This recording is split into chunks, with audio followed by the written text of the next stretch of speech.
You've said that you thought that you guys were just kind of out of whack during that stretch where you lost 3 out of 4 games, and it certainly seemed true for Russell, who was uncharacteristically throwing those picks. What's gotten back on track for Russell?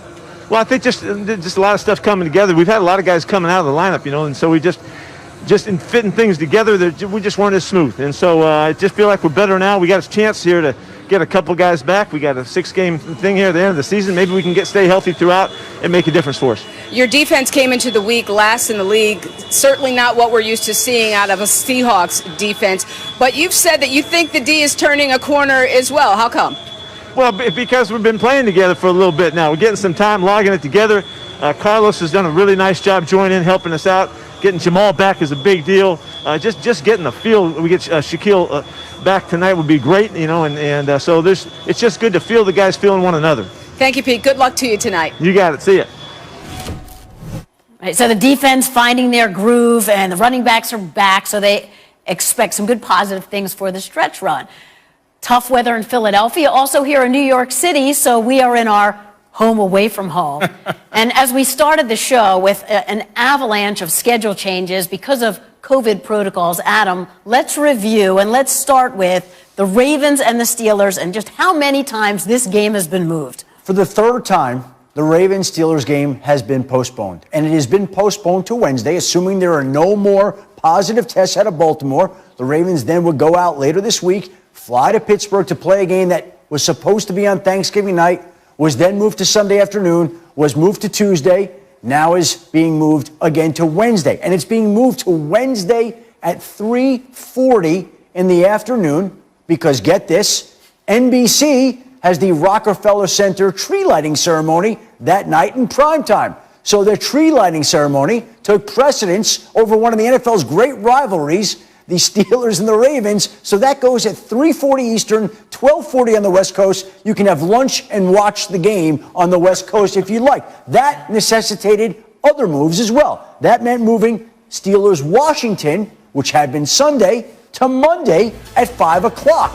And take a look at the schedule. Now, Pittsburgh and Washington, the Steelers have the same amount of time off as a team playing on a Sunday to a Thursday. They'll play Wednesday to Sunday, or Wednesday to Monday now in this particular case. And that means the Bills-49ers stays Monday night, and the Cowboys-Ravens game, which was supposed to be this Thursday, which was moved to next Monday, now will be next Tuesday, which is big. And I'll tell you why it's big. Because now Lamar Jackson is probably going to be back for that game. Whereas if that game had been played this Thursday, Lamar Jackson would have missed that game. He would have missed 2 games. So by pushing that game back till next week, that's an advantage for Baltimore that the league provided because now Lamar Jackson will come back for that game. So it's obviously a slew of changes. And should this game happen on Wednesday between the Ravens and Steelers, that would mean that the NFL would be through 12 weeks of the season because the 12th week has been the longest week in NFL history.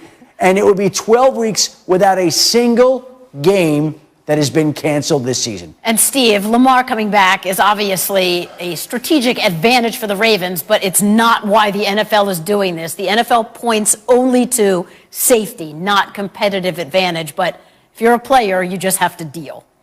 Yeah, Susie, what I don't understand is the league has spent incredible assets to protect competitive efficacy, like on the field, whether it was the referees, the replacement referees, or whether it was gambling, or whether it's the deflated footballs. They've spent an enormous amount of their equity in protecting competitive advantages. They won't have it, and no matter what.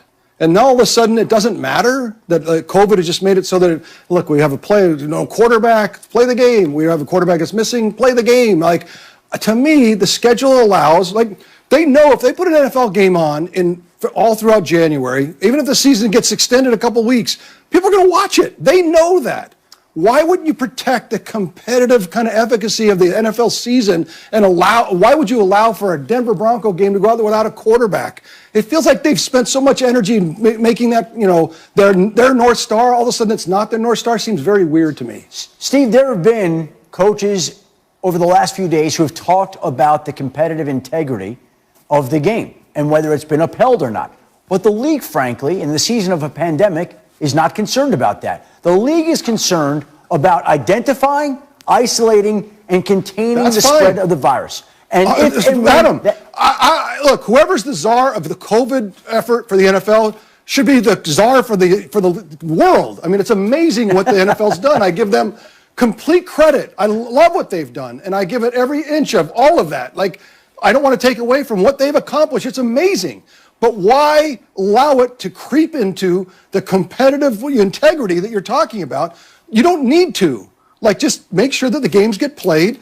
Stretch it out if you can. Maybe there's something about the schedule that I don't understand, but why can't you be both? I don't understand why we can't be athletic here. Well, here's what I think. I think the bottom line, the NFL said at the beginning of this season, everyone's got to be flexible. We're going to expand our practice squads to what is 16? 16. So you have to make sure that everybody is tested and ready to go because they knew this was going to happen. Cam Newton, one of the biggest stars in this league, he missed, the games go on. The NFL and the NFLPA have done an outstanding job of collaborating to make sure that our players are safe, that they're being tested. But one thing is for sure, the NFL has a schedule. There's a little flexibility down in Tampa for Super Bowl 55. There's a little bit of flexibility, but they don't want to use that unless they have to. This schedule will be rolled out, and I think when you look at what they've done, I like it. So what? Denver was at a competitive disadvantage. They were supposed to have, they should have had, like some people, like Philadelphia, has Josh McCown sequestered. He's video zooming quarterback to make sure they don't get in this situation. Yeah. So some teams have prepared for this, others haven't. That's a choice that the team made. Look at this, okay? Restaurants in Los Angeles are closed. Everything in Santa Clara County, where the 49ers play, has been closed in terms of contact. The 49ers have to leave the state to go play in Arizona. Schools in certain areas of the country are done virtually. We are 12 weeks into the season, and the NFL hasn't missed a game. And that just tells you that the league is determined and bound to put on these games every single week, and no matter what happens, the Broncos could have a quarterback room wiped out. The 49ers could have to leave. The Patriots could lose their quarterback before they play the defending Super Bowl champions. And you know what? The show goes on. The show goes on. It's going to keep that way all season long unless there's an outbreak like we've seen in Baltimore and like we've seen in Tennessee. And even then, the show goes on. Randy, are you feeling safe if you're a player for the Ravens? No, I'm really just concerned. As big as this game was for Thursday night, and now they have to wait all of this time, I'm really concerned from a mental state to see where they are. How are they going to come out in a game like this? Then they got to turn around and play a few days afterward. I am concerned about not just the Ravens and the Pittsburgh Steelers mental state. I'm concerned about the National Football League, the players that they're relying on each week in and week out to give us this entertainment that we love every year. I'm concerned about that. From a human standpoint, there was a player I spoke to this afternoon who said, I don't want to get on that plane to go to Pittsburgh. I don't want to go. I don't want to step on when there are this many people who have tested positive within my organization. That's the human side of this. Again, that's their job. That's what they signed up to do. They didn't opt out, and so the show goes on. There you go. That's it. The NFL gave us options as players at the beginning of the season. Yes, they did. Do you want to in or do you want out? And everybody that said, like Raheem Mostert, the running back, I get it. They're going to be in Arizona for 4 or 5 weeks. I understand it. It's 4 or 5 weeks as a player. If I were playing for the 49ers and they told me, okay, we got to go to Arizona to play for 5 weeks. I'm going to be away from my family for Christmas. You know what? I would hate it, but I understand the job I have. I have a finite period of time to make as much money as I can, as much money as possible. And if I have to spend one Christmas away from my family for 5 weeks to make sure everyone's safe, to make sure that I can provide for this family long beyond my playing days over with, I will do that. You brought up Raheem Mostert. Raheem Mostert's been separated from his family all year long. His family's back in Cleveland. The rest of the 49ers organization now will be separated from their families because they're going to have to go to Arizona for 5 weeks unless those restrictions are lifted in the Santa Clara County. And so there's one more sacrifice in a season where everybody continues to make sacrifices. The world is not the same. The season has not been the same. It was always going to be different. It's been as different as can be predicted. And guess what? There's still 5 more weeks. We don't even know what's going to happen in these next 5 weeks. The mantra continues, adapt and adjust. Adam, more news from today, starting with Will Fuller. Will Fuller announced on Instagram, Susie, that he's been suspended 6 games, which means he's out the rest of this season for the first game of next season. His contract is up in Houston. It's very possible he's played his last down for the Texans. He'll lose the first game check for next year. And Houston, which cut Kenny Stills last week, now is shorthanded at the wide receiver position for the last part of the season. As for Dalvin Cook, left the game yesterday due to an ankle injury against the Carolina Panthers, came back in, but he is not